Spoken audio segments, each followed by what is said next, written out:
responsabilités municipales.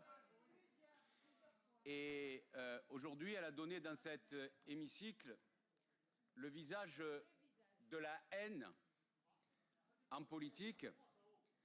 Et je trouve qu'elle a vraiment dépassé toutes les limites. Entendre la plus emblématique des héritières du socialisme marseillais vermoulu venir expliquer ce qu'est un héritage est assez savoureux de la part d'une spécialiste qui doit toute sa carrière à Jean-Noël Guérini. L'entendre parler de cumul, elle qui a successivement tout été et parfois cumulativement tout été, conseillère générale, conseillère municipale, député européen, député à l'Assemblée nationale, jusqu'à ministre de François Hollande, qui n'a rien apporté à Marseille pendant le temps où elle était au gouvernement. L'entendre donner des leçons à quelqu'un qui n'est l'héritière de personne et qui s'est imposé à la seule force de son travail et de ses victoires en 2015 au département des Bouches-du-Rhône est tout simplement inadmissible. Quant à la problématique du logement indigne ou insalubre, 2 remarques seulement. Et là, vraiment, Madame Carlotti manque à l'honnêteté intellectuelle.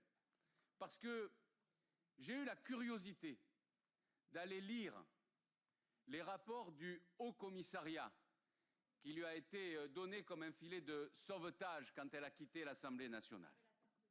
Mais on trouve dans ces rapports des informations extrêmement intéressantes. On y lit qu'en France, la problématique du logement indigne ou insalubre est partout prégnante parce que les procédures sont trop complexes, trop difficiles, que les compétences sont trop entremêlées et trop diffuses. Bref, il est écrit dans ces rapports très exactement ce que nous avons dit. Quand ces rapports abordent la problématique du logement social, il y est indiqué qu'en France, pas à Marseille, en France, nous avons un retard immense en matière de logement social parce que les procédures ne sont pas adaptées. Et celle qui avait été ministre et qui n'a rien fait sur le sujet appelle à une réforme et à une modification des procédures. Ça aussi, c'est assez savoureux. Alors, et enfin, on vient nous donner des leçons en disant vous n'arrivez pas à rassembler votre camp, etc.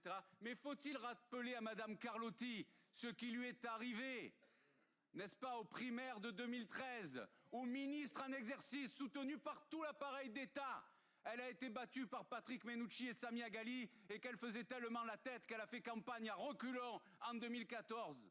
Alors si elle fait la même campagne avec ce qu'elle appelle le printemps marseillais et que moi j'appelle la gauche radicale, eh bien on est sûr que nous aboutirons au même résultat. C'est nous qui gagnerons les élections municipales.